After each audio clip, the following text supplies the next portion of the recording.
মৃত্যুমুখী পৰীক্ষিতে শুকদেৱক প্ৰশ্ন কৰিছিল যে মৃত্যুমুখী মানুহে কি কৰিলে মৃত্যুৰ পৰা নিজক বচাব পাৰিব। এই প্ৰশ্ন শুনি কৃষ্ণপদ পংকজক হৃদয়ত ধৰি দিলন্ত সিদ্ধান্ত তাক সাধুৰ বাদ কৰি। পৰীক্ষিতৰ প্ৰশ্ন শুনি শুকে কেনেকৈ উত্তৰটো দিছে যে ভগৱন্তক চিন্তা কৰিছে হৃদয়তে দেই। আপোনালোকৰ কোনোবা বিষয়ত দক্ষতা বা যোগ্যতা আছে বুলিয়ে কোনোবাই প্ৰশ্ন কৰিলে বুলিয়ে ভাবি নোচোৱাকৈ ঘপকে উত্তৰ দিবলৈ নাযাব। ফলত কি হ'ব, হিতেই বিপৰীত হৈ যাব। আপুনি কেতিয়াবা কিবা কথা ক'বলৈ গ'লে ভাল কথাৰ কাৰণে আপোনাৰ অপকাৰ আহিব পাৰে। সেইকাৰণে আগ পাছ চিন্তা নকৰাকৈ আমি কিবা বিষয়ত অভিজ্ঞতা আছে বুলি ভাবি আমি পটকৈ উত্তৰ দিয়াটো উচিত নহয়। এতিয়া শুকদেৱে গোটেই ভাগৱত কণ্ঠগত হৈ আছে। পৰীক্ষিতে কোৱা প্ৰশ্নটো উত্তৰটো তেওঁ ঠাউকতে দিব পাৰিলেহেঁতেন, কিন্তু আমাক কি দেখুৱাইছে যে কৃষ্ণপদ পংকজক হৃদয়ত ধৰি তেওঁ প্ৰথমতে হৃদয়ত থকা কৃষ্ণক চিন্তা কৰি লৈছে। হৃদয়স্থিত হোৱা তুমি যেন কৰাই বাহা স্বামী, হৃষিকেশ কৰিব তেন নয়। আমাৰ হৃদয়তে আছে ভগৱন্ত, আমি কেনেকৈ কৰিলে নিজক বচাব পাৰিম চব উত্তৰ দিব, কিন্তু তেওঁক চিন্তা কৰি ল'ব লাগিব। তেওঁক চিন্তা কৰি যে প্ৰভু প্ৰশ্নকৰ্তাৰ উত্তৰটো যথোচিতভাৱে দি যাতে তেওঁৰ মনৰ সংশয়টো দূৰ কৰিব পৰাকৈ তুমি মোক হৃদয়ত থাকি উত্তৰটো দিয়াবা। এয়া হৈছে আমাৰ ধাৰণা, এয়া হৈছে ভাৱনা। গতিকে তেওঁক সাধুৰ বুলি প্ৰশংসা কৰি উত্তৰটো দিছে আৰু কৈছে, ধন্য নৰ প্ৰতিমতি উত্তম তোমাৰ পুছিলাহা যিটো কথা সংসাৰতে সাৰ। মই আৰম্ভণিতে আপোনালোকক কৈছিলোঁ যে যিকোনো প্ৰশ্ন যিকোনো ঠাইত আপোনালোকে নক'ব, কাৰণ যিটো প্ৰশ্ন কৰিলে আনৰ কাৰোবাৰ অপকাৰ হয় বা দুখন সমাজৰ মাজত বিভ্ৰাট আহে, তেনেকুৱা ধৰণৰ প্ৰশ্ন কৰি পাপৰ অংশীদাৰী হ'ব নালাগে। গতিকে প্ৰশ্নটো এনেকৈ ক'ব লাগিব যে মোৰ প্ৰশ্নটো উত্তৰ দিওঁতে দহৰ উপকাৰ হ'ব লাগিব। গতিকে তেওঁ কৈছে, ধন্য নৰপতিমতি উত্তম তোমাৰ পুছিলাহা যিটো কথা সংসাৰতে সাৰ, যে এটা সংসাৰৰ এটা তুমি সাৰ প্ৰশ্ন কৰিছা।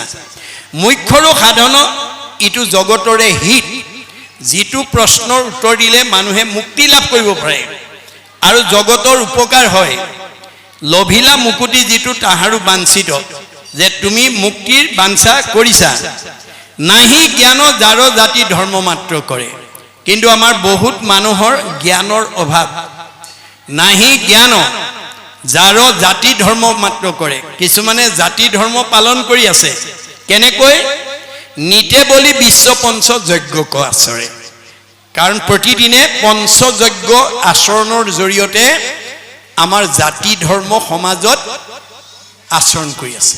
আপোনালোকে মনত ৰাখিব, বৰ্তমান সমাজত শতকৰা 70 জনে জাতি ধৰ্ম পালন কৰি আছে। কেনেকৈ?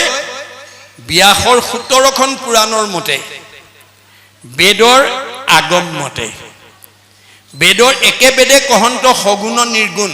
মনত ৰাখিব, বেদ একেখনে, কিন্তু দুটা পদ দেখুৱাইছে, এটা সগুণ এটা নিৰ্গুণ, এটা প্ৰবৃত্তি এটা নিৰ্বৃত্তি, এটা সকাম এটা নিষ্কাম।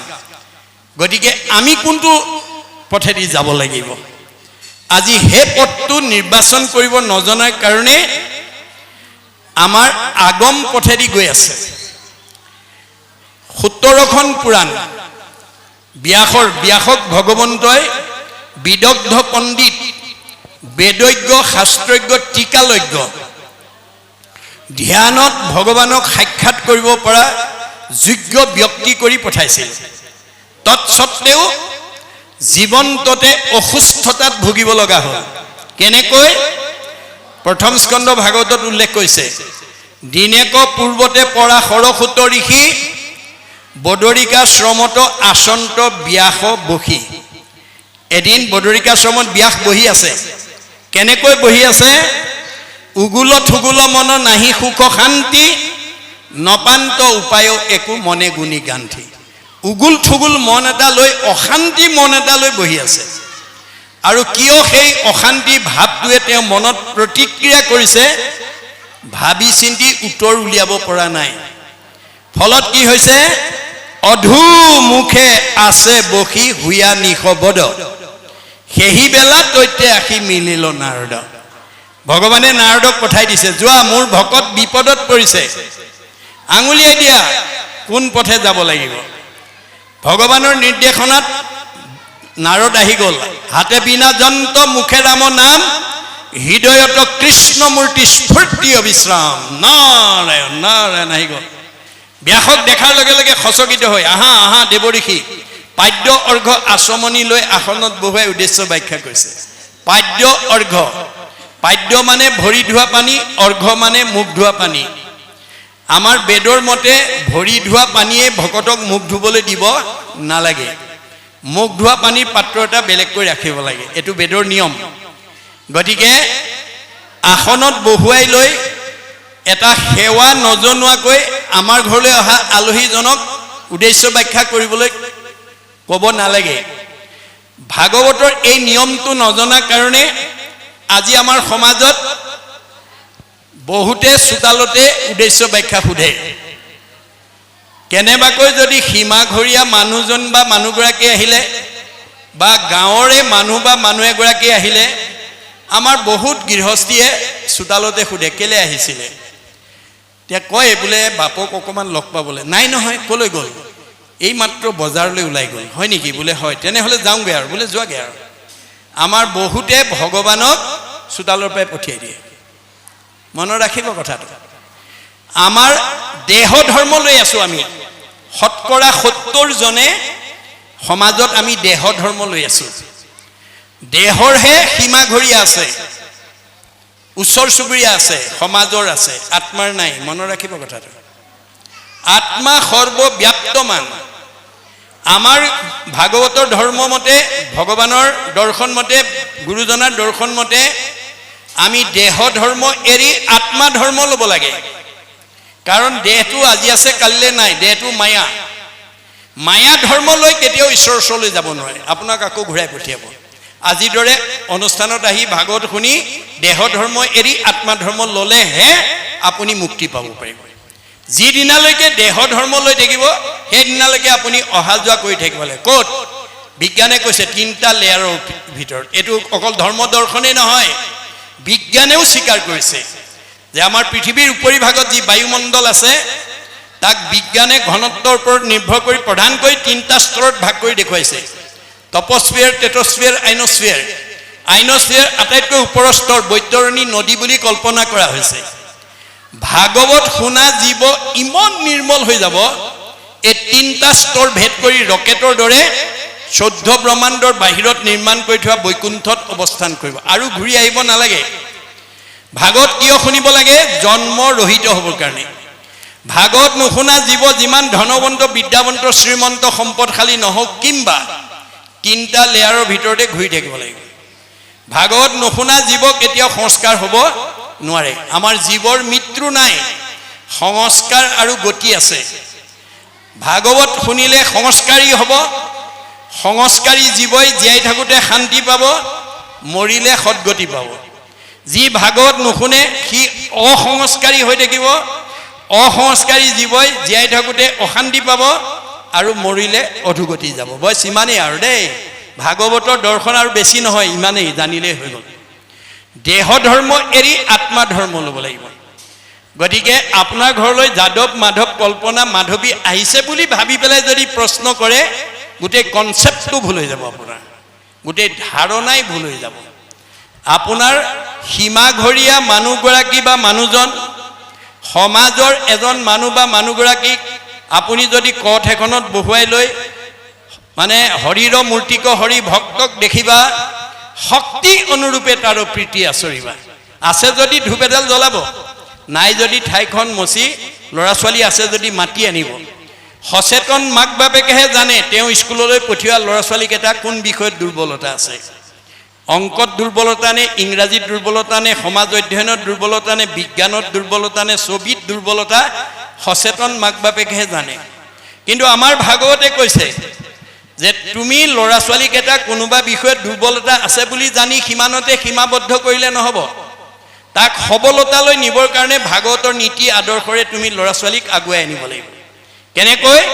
আপোনাৰ ঘৰলৈ অহা আত্মা ৰূপ মানে ভগৱন্ত ৰূপী ভকতৰ ওচৰত আনি সেৱা এটা লৈ আশীৰ্বাদ ল'ব লাগিব আৰু ক'ব লাগিব, প্ৰভু ছোৱালীজনী ইংৰাজীত বৰ দুৰ্বলতা, ল'ৰাটো অংকত বৰ দুৰ্বলতা, কৃপা কৰি অকণমান আশীৰ্বাদ দিয়ক। 10 জনে যদি মূৰত হাত দি ঈশ্বৰে কৃপা কৰি ভালকৈ পঢ়িবা হ'ব। বছ সজনৰ আশীৰ্বাদে মিলে কৃষ্ণৰ প্ৰসাদ। মনত ৰাখিব, কৃষ্ণই পোনপটীয়াকৈ আহি কাৰো ঘৰৰ ল'ৰা ছোৱালীক পৰীক্ষাত ভাল হ'ব, পঢ়া শুনা ভাল হ'ব, আয়ুষ্মান ভৱ বুলি ক'বলৈ নাহে। কৃষ্ণক পাইবাৰ জানা ভকতিহে পন্থ। ভাগৱত ইহাক কহে গীতা ভাগৱত গ্ৰন্থ। গীতা ভাগৱতে আমাক নীতি কথা কৈ আছে, পদ্ধতিৰ কথা কৈ আছে যে আমি কলি যুগৰ মানুহে কৃষ্ণক পাবলৈ হ'লে ভক্তিৰ দ্বাৰা পাব লাগিব। আৰু এই ভক্তিটো ক'ত কৰিব লাগিব? ভকতত ভকতি দানে কৰু গুৰু দায়া তনয় অধিক। আপোনাৰ ঘৰলৈ অহা আলহী অতিথি ভকত বৈষ্ণৱজনক ঈশ্বৰ জ্ঞান কৰি তেওঁৰ পৰা আশীৰ্বাদ ল'ব লাগিব, ল'ৰা ছোৱালী বা ঘৰখনৰ পৰিয়ালে। তেতিয়াহে সজনৰ আশীৰ্বাদে মিলে কৃষ্ণৰ প্ৰসাদ। তেতিয়াহে আপোনাৰ ঘৰত ভগৱানৰ কৃপা পৰিব। আৰু সেই কথাটো নাজানিলে আপুনি তাৰ পৰা বঞ্চিত হৈ থাকিব। তেতিয়া আপোনাৰ ল'ৰা ছোৱালী পঢ়া শুনাত কোনো পৰিৱৰ্তন নহয়। ভাগৱতে কৈছে, দৈৱ বশে যদি সাধুৰ সংগ পায় নিশ্চয় জানা তাহাৰ স্বভাৱ দূৰ হয়। আপোনাৰ ঘৰলৈ অহা সন্ত মহন্ত ভক্ত বৈষ্ণৱৰ সান্নিধ্য পাব লাগিব, তেতিয়াহে তাৰ স্বভাৱৰ সলনি হ'ব। নহ'লে আপুনি যিমান বেয়া মানুহ নহওক ভাল মানুহৰ সান্নিধ্য পালে ভাল হৈ যাব, বেন গুচি পিঠু হৈ যাব। মনত ৰাখিব কথাটো যে সন্ত মহন্ত ঋষি মুনিৰ সকলে বেনক মঠি মঠি মাৰি পিঠু সৃষ্টি কৰিছে। 4th স্কন্ধ ভাগৱতত কৈছে। অৰ্থাৎ এই কথাটো আমাক কি কৈছে? মঠি মঠি মানে বুজাই বুজাই বুজাই বুজাই ঈশ্বৰ বিৰোধী মানুহটো ঈশ্বৰ ভক্তি মন্ত্ৰ কৰি দিলে। বাহিৰত মৰা দেখুৱাইছে। মৰা মানে সংস্কাৰ। কৃষ্ণই সৰু কালতে বহুত অসুৰ মাৰিছে, আচলতে সংস্কাৰ কৰিছে। আমাৰ সৰু শিশুবিলাকৰ জন্মগত কিছুমান প্ৰবৃত্তি আহে, আসুৰিক প্ৰবৃত্তি। সেই প্ৰবৃত্তিবিলাকক আপুনি মাৰিবলৈ শিকিব লাগিব, সংস্কাৰ কৰিবলৈ শিকিব লাগিব, তেতিয়াহে ল'ৰা ছোৱালী ভাল হ'ব। আজি আমি ভাগৱত নুশুনাৰ কাৰণে, এই কথাবিলাক নাজানাৰ কাৰণে আমাৰ বহুত পৰিয়ালত অশান্তি হৈছে। আমি দেহ ধৰ্ম লৈ আছোঁ। আপুনি নিজকে সোধক, আপুনি দেহ ধৰ্ম লৈ আছেনে আত্মাৰ ধৰ্ম লৈ আছে? দেহ ধৰ্ম লোৱা মানুহৰ স্বভাৱ কেনেকুৱা? খেনুক দেখি ৰান্ধে বাঢ়ে, খেনুক দেখি দুৱাৰ মাৰে। সেইটো স্বভাৱ আপোনাৰ আছে নেকি বাৰু? অৰ্থাৎ ধনী মানুহ, ভাল চাকৰি বাকৰি কৰা মানুহ আহিলে একদম আদৰ সাদৰকৈ নি ছুপাৰ চিটত বহুৱাই খুৱাই বুৱাই ধুনীয়াকৈ পঠিয়াই, আৰু অলপ দুখীয়া নিচলা অলপ চাকৰি বাকৰি নোহোৱা মানুহ আহিলে চোতালতে সোধে। সেইটো স্বভাৱ আছে নেকি? যদি আছে আজি ইয়াতে এৰিব আৰু দেই। গতিকে দেহৰহে মতা মাইকী থাকে, দেহৰহে মানে শকত ক্ষীণ থাকে, ওখ চাপৰ থাকে, মানে পাৰ্থিৱ দিশতহে ধনী দুখীয়া থাকে, আধ্যাত্মিকত নাই। আত্মাৰ কোনো বিকাৰ নাই। আত্মাৰ মতা নাই, মাইকী নাই, বগা নাই, কোগলা নাই, ওখ নাই, চাপৰ নাই, শকত নাই, ক্ষীণ নাই, আপোন নাই, পৰ নাই, চুত নাই, বৰ নাই। আত্মা নিৰ্মল। দেহৰ মতা আছে, মাইকী আছে, বগা আছে, কোলা আছে, ওখ আছে, চাপৰ আছে, শকত আছে, ক্ষীণ আছে, আপোন আছে, পৰ আছে, চুত আছে, বৰ আছে। গতিকে আপুনি নিজকে সংস্কাৰ কৰক, লোকলৈ নাচাব যে মই দেহ ধৰ্ম লৈ আছোঁ নে আত্মা ধৰ্ম লৈ আছোঁ। দেহ ধৰ্ম লোৱা মানুহৰ আন এটা স্বভাৱ, ধনী মানুহৰ বিয়া খাবলৈ গ'লে দামী প্ৰেজেণ্ট নিয়ে, দুখীয়া ঘৰৰ মানুহৰ বিয়া খাবলৈ গ'লে কম দামী প্ৰেজেণ্ট নিয়ে। ধনী মানুহৰ বৰতীয়া দিবলৈ আপেল, আঙুৰ, মাখন, ঘিউ নিয়ে। দুখীয়া মানুহৰ বৰতীয়া দিবলৈ শুকান বুট, মগু, কল কেইটামান নিয়ে। এইটো স্বভাৱ আপোনাৰ আছে নেকি? যদি আছে আজি ইয়াতে এৰিব। কাৰণ মই এইটো ক'ব খোজা নাই আৰু এইটো মোৰ মত নহয়, আপোনালোকে নিজৰ মত কেতিয়াও সমাজত প্ৰতিষ্ঠা নকৰিব, কাৰণ মোৰ মতটো আপোনালোকৰ গ্ৰহণযোগ্য নহ'বও পাৰে, আপোনালোকৰ মতটোও মোৰ গ্ৰহণযোগ্য নহ'ব পাৰে, কিন্তু বেদৰ যিটো মত, ভাগৱতৰ যিটো মত, মহাপুৰুষৰ যিটো মত, এইবোৰ মানে সনাতন শাশ্বত, ইয়াৰ কোনো বিনাশ নাই। গতিকে বেদে কৈছে তোমাক মই যিটো সামৰ্থ্য দিছোঁ, ধনীক যেনেকৈ দিবা দুখীয়াকো তেনেকৈ। আত্মাৰ ধনী দুখীয়া নাই, দেহৰহে অৱস্থাৰহে ধনী দুখীয়া থাকিব। এইবোৰ বিনাশী, এইবোৰ স্থায়ী নহয়। বহুত ধনী মানুহ দুখীয়া হৈ যায়, বহুত দুখীয়া মানুহ ধনী হৈ যায়, এইবোৰ চব মায়া বুলি কৈছে। মাধৱৰ মায়াৰ কমনে পাৱে অন্ত, ঐশ্বৰ্য দৰিদ্ৰ হোৱে দুখী ধনৱন্ত। স্বৰ্গীও নৰকে, নৰকীও স্বৰ্গে যায়, সৰ্বকালে সুখ দুখ একো স্থানে নাই। সংসাৰৰ সুখ দুখ জানা সবে মায়া, তিলেকতে অন্তৰে মেঘৰ যেন ছায়া। আকাশৰ ডাৱৰ বতাহে কোন সময়ত কেনি উৰাই নিব তাৰ যেনেকৈ সিদ্ধান্ত নাই, আপোনাৰ পাৰ্থিৱ ধন টকা পইচা সুখ দুখ কেতিয়া কৰ্ম দুখত আঁতৰি যাব তাৰো কোনো সীমা নাই। কিন্তু পাঁচজনে সীমা ৰাখিব পাৰে, তেওঁক মানুহে হিংসা কৰিতো নোৱাৰে, স্বয়ং ভগৱানেও তেওঁক পদচ্যুত কৰিব নোৱাৰে, কাৰণ তেওঁলোকে ভাগৱত শুনি মানে মায়াৰ ভেদ তেওঁলোকে মানে ৰহস্য ভেদ কৰি থয়। মনত ৰাখিব, যি ৰহস্য ভেদ কৰে তেওঁক কেতিয়াও মায়াই প্ৰভাৱ পেলাব নোৱাৰে। ৰহস্যক জানে যিটো লোক, সততে কীৰ্তন কৰে মুক, ধৰি দৃঢ় ব্ৰত কৰি যত্ন বিপৰীত। মূৰ সৰ্বোত্তম দুয়ো পাৱে, কৰে নমস্কাৰ ভক্তি ভাৱে, তাৰ মূৰ এৰা এৰি নাহি কদাচিত। যে যিসকলে ৰহস্য ভেদ কৰিছে তেওঁলোকে পূৰ্ব পুণ্যত 1 নম্বৰ খকনগুৰি মানে পৰমাত্মাক পৰমানন্দ প্ৰাথমিকত বাস কৰি থাকিলেও, পূৰ্ব পুণ্যৰ ফলত ধনে ধানে টকাই পইচাই গাড়ীয়ে মটৰে পকা ঘৰে দুৱাৰে নদন বদন হ'লেও ভগৱন্তৰ নাম ল'বলৈ নাপাহৰে। সেইকাৰণে ভগৱন্তইও তেওঁলোকক নাপাহৰে বুলি ভাগৱতে কৈছে। অসম্পদ কালত যিজনে ভজয়, ঈশ্বৰক নিষ্ঠ কৰি তাৰ অমংগল সকলে গুচয়, তাক ৰক্ষা কৰে হৰি। পূৰ্ব পুণ্যৰ ফলত ধনে ধানে টকাই পইচা গাড়ীয়ে মটৰে পকা ঘৰে দুৱাৰে চাকৰিয়ে ব্যৱসায় নদন বদন হৈছে, কিন্তু ঈশ্বৰৰ নাম নেৰে, সেইজনক ভগৱানেও নেৰে। কিন্তু ভাগৱতৰ এই দৰ্শন নজনাৰ কাৰণে আজি আমাৰ শতকৰা 70 জনৰ কি হৈছে অৱস্থা, ধন ধান টকা পইচা গাড়ী মটৰ পকা ঘৰ দুৱাৰ হ'লেই নামঘৰলৈ নহা হয়, ভকতৰ সংগলৈ নহা হয়, ঈশ্বৰৰ নাম নোকোৱা হয়, নুশুনা হয়, নুগুণা হয়। কিন্তু ভগৱানে কৈছে তাকো মই গাবলৈ শুনিবলৈ বাধ্য কৰাই দিম। কেনেকৈ? এনেকুৱা এটা বেমাৰ দি দিম যিটো ডাক্তৰ চিকিৎসা কৰিও ভাল নোহোৱা হ'ব। সেইদিনা কিন্তু সি মোক মাতিবলৈ বাধ্য হ'ব। কি বুলি মাতিব? পাৰ কৰা ৰঘুনাথ সংসাৰৰ সাগৰে। এতিয়া আমাৰ সমাজত বহুত মানুহে কেতিয়া ভগৱানৰ নাম লয়? যেতিয়া পৰিয়ালত বংশত বা নিজৰ বিপদ হয়। ভগৱানে কৈছে বিপদত পৰি মোৰ নাম লোৱাজনক মই ভাল পাওঁ বুলি কোন শাস্ত্ৰত কোৱা আছে? আপদ কালত ত্ৰাহি ত্ৰাহিবলৈ, নোবোলে সম্পদ কালে, অতাংক প্ৰতি তুষ্ট ভুইবন্ত ঈশ্বৰৰ। ইটো কোন শাস্ত্ৰে কহে? কোন শাস্ত্ৰত কোৱা আছে বিপদত পৰি ঈশ্বৰৰ নাম লোৱাজনক ঈশ্বৰে ভাল পায় বুলি? গতিকে সুখে দুখে মুখে যোনো চাৰে ৰাম নাম, সুখ দুখ সকলো সময়তে যি ভগৱন্তৰ নাম ল'ব ভগৱন্তই সেইজনক এৰা নিদিয়ে। তেওঁৰ দিনক দিনে তেজ মানে শক্তি, তেজ মানে প্ৰভাৱ, তেজ মানে প্ৰতিভা, তেজ মানে চেহেৰা, তেজ মানে কমনীয়তা, তেজ মানে পৰমায়ুস বাঢ়ি যাব। মনত ৰাখিব কথাটো। আমি এই আদৰ্শৰে যাতে আমাৰ পৰিয়ালটো, আমাৰ সমাজখন যাতে আগুৱাই নিব পাৰোঁ, তাৰ প্ৰতি আমি গুৰুত্ব দিব লাগিব। আমাক বেদে এই সিদ্ধান্ত দি আছে। এতিয়া ভাগৱত ধৰ্মৰ বিষয়ে তেওঁ তেতিয়া কি ক'লে?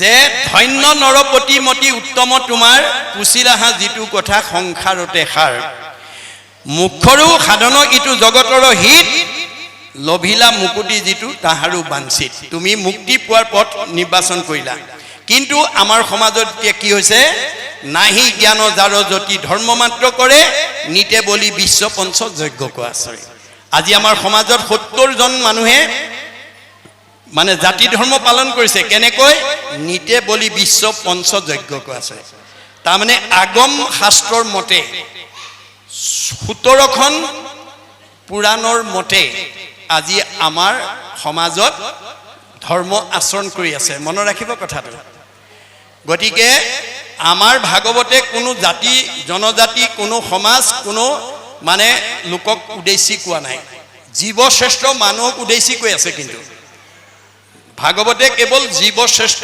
মানুহক কেনেকৈ ধৰ্ম আচৰণ কৰিলে আমি জীয়াই থাকোঁতে শান্তি আৰু মৰিলে সদ্গতি পাম তাৰ পথ দি আছে গতিকে আমাৰ আগম শাস্ত্ৰৰ মতে ব্যাসৰ 17খন পুৰাণৰ মতে মানুহ নামৰ উপাধিটো লৈ পৃথিৱীলৈ অহাৰ লগে লগে আমি 5টা ধাৰত ধৰুৱা হৈ আহিছোঁ এই 5টা ধাৰ পৰিশোধ কৰিবলৈ আমি নিতে পঞ্চযজ্ঞ কৰিব লাগে বেদৰ আগম মতে মনত ৰাখিবা দেই পুৰাণৰ 17খন পুৰাণৰ মতে ব্যাসে লিখা 17খন পুৰাণৰ মতে আমি মানুহ জন্মলৈ পৃথিৱীলৈ অহাৰ লগে লগে আমাৰ 5টা ধাৰ লাগি আহিছে এই 5টা ধাৰ পৰিশোধ কৰিবৰ কাৰণে আমি নিতে পঞ্চযজ্ঞ কৰিব লাগে কি কি যজ্ঞ ঋষি যজ্ঞং দেৱ যজ্ঞং ভূত যজ্ঞং সৰ্বদা নিযজ্ঞ পিতৃযজ্ঞস্য যথা শক্তি ন হাফয়ে এই 5টা যজ্ঞ ঋষি যজ্ঞ বেদাদি পাঠ কৰিব লাগে দেৱ যজ্ঞ হোম দিব লাগে পিতৃযজ্ঞ শ্ৰাদ্ধ দিব লাগে ভূত যজ্ঞ বলি দিব লাগে নিযজ্ঞ অতিথি সেৱা কৰিব লাগে এই 5টা যজ্ঞ আমি যদি নিতে কৰিব পাৰো তেতিয়াহ'লে আমি 5টা ধাৰৰ পৰা নিজক মুক্ত কৰিব পাৰিম এইটো কাৰ মত বেদৰ আগম মত আৰু 17খন পুৰাণৰ মত মহাপুৰুষ শংকৰদেৱৰ প্ৰিয় শিষ্য মাধৱদেৱ আবিৰ্ভাৱ হৈ জীৱশ্ৰেষ্ঠ মানুহক উদ্দেশ্যি ক'লে হে জীৱশ্ৰেষ্ঠ মানুহ এই বেদৰ আগম আৰু 17খন পুৰাণৰ মতে যিটো 5টা ধাৰৰ কথা কৈছে সঁচা কিন্তু 5টা ধাৰ পৰিশোধ কৰিবলৈ যিটো মানে যুগৰ প্ৰতিকূল ব্যৱস্থা দিছে পৰিপন্থী যিটো ব্যৱস্থা দিছে হেতু মিছা গতিকে 5টা যজ্ঞ নকৰাকেও তোমালোকে 5টা পাপৰ পৰা ধাৰ মুক্ত হ'ব পাৰিবা কেনেকৈ তেওঁ ভক্তি ৰত্নাৱলীৰ যোগেদি জগতবাসীক দিছে কি বুলি কৈছে অপিতৃভূত পতি দেৱ ঋষি কুৰ্হিদৰ উপজিলে তা সম্ভাৰ ঋণী হুৱে নৰ হুমে দেৱ ঋণ খোজে তৰ্পণে ঋষিৰ বলিদানে ভূত শ্ৰাদ্ধ আদিয়ে পিতৃৰ সমভাৱে কুৰ্হিদ খবৰ খোজে ঋণ এহি মতে ঋণী সদা ভকতি বিহীন আজিৰ দৰে যদি ভকতি নকৰে শ্ৰৱণ কীৰ্তন অৰ্চন বন্দন দাস্য সখিত্য পদসেৱন আত্মনিবেদন স্মৰণ 9টা ভক্তিৰ পথ আছে তাৰ ভিতৰত যদি এটাও আচৰণ নকৰে তেওঁলোকে এই 5টা যজ্ঞ কৰিব লাগিব কায় বাক্য মন কৰি নিশ্চয় যিজন মুকুন্দৰ চৰণত পখিল শৰণ তাৰ খবৰ ঋণ খোজ গৈল সমস্তৰে নকৰিও ঋণী আৰু নুহি সিটো নৰে কায় বাক্য মন একনিষ্ঠ কৰি মুকুন্দ মানে মুক্তি দিব পৰা শক্তি ভগৱানৰ বাদে আনৰ নাই দেৱতাসকলে মুক্তি দিব নোৱাৰে মুক্তি দিব পৰা শক্তি কেৱল ভগৱানৰ বাদে আনৰ নাই সেইকাৰণে ভগৱন্তৰ 1000টা নামৰ অন্যতম নাম হৈছে মুকুন্দ মুক্তি দিব পাৰে সেই মুকুন্দৰ শৰণত যদি আমি শৰণাপন্ন হওঁ তাৰ খবৰ ঋণ খোজ গৈল সমস্তৰে নকৰিও ঋণী আৰু নুহি সিটো নৰে আমি কাই বাক্য মন একনিষ্ঠ কৰি যদি ভগৱন্তত আশ্ৰয় ল'ব পাৰোঁ তেতিয়াহ'লে আমি 5টা যজ্ঞ কৰিব পাৰিম 5টা যজ্ঞ তে আমাৰ এই পাঁচটা ধাৰে আমাক স্পৰ্শ কৰিব নোৱাৰে। এইটো হৈছে বেদৰ নিগম মত। গতিকে নাৰদে আহি সেই কথাটোকে ব্যাসক ক'লে, নাৰদ বদতি শুনা মহামুনি ব্যাস, তুমিহে কৰিলা সবে জগতকে নাশ। তুমি গোটেই জগতক বিপথে পৰিচালিত কৰিলা। তোমাক ভগৱানে বিদগ্ধ পণ্ডিত কৰি দিছিল জগতৰ লোকক উদ্ধাৰ কৰিবৰ কাৰণে। তুমি কিন্তু কি কৰিলা, নিৰন্তৰে পশুৰ লোৱাইলা তুমি প্ৰাণ, নাহি মন্দ কৰ্ম আৰু ইহাৰ সমান। তুমি নিৰন্তৰে পশু বলি দিয়াৰ ধৰ্ম আচৰণ শিকালা। গৰিহিত কৰ্মকো কহিলা ধৰ্ম বুলি, তোমাৰ বচনে লোক নাহিল সমূলি। তুমি বেয়া কামো ভাল বুলি ক'লা, সমাজৰ লোকে তোমাক বিদগ্ধ পণ্ডিত কাৰণে তোমাৰ মতটো মানি ল'লে। গতিকে গৰিহিত কৰ্মকো কহিলা ধৰ্ম বুলি, তোমাৰো বচনে লোক নাহিল সমূলি। তোমাৰ কথা মনাৰ কাৰণে মানুহ বিপদ হ'ল। আৰু কি কৰিলা, আকস্মিকে লোকক শিকাইলা হিংসা ধৰ্ম। নুবুজিলা তুমিও বেদৰ তত্ত্ব মৰ্ম। তুমি মানুহক হিংসা ধৰ্ম শিকালা। তুমি বেদৰ তত্ত্ব মৰ্ম, তুমি 17খন 4 বেদ 14 শাস্ত্ৰ 18 পুৰাণ ৰচনা কৰি বিভাগী ধৰ্ম জ্ঞান দিলা সঁচা, কিন্তু তুমি বেদৰ তত্ত্বই বুজি নাপালা। বেদে কি কৈছিল, যত দেখা ভূত প্ৰাণী সবাহাকে বিষ্ণু মানি, হিংসা এৰি কৰা উপকাৰ। মই চবতে আছো দে, কুকুৰ চিগাৰিল গদৰ ভৰু আত্মা ৰাম, জানিয়া সবাকো পৰি কৰিবা প্ৰণাম। মই সকলোতে আছো, দেহটোহে কুকুৰ মেকুৰী গাহৰি, আত্মাটো নহয়। কৰ্ম ফলেহে সি কুকুৰ মেকুৰী হৈ আছে।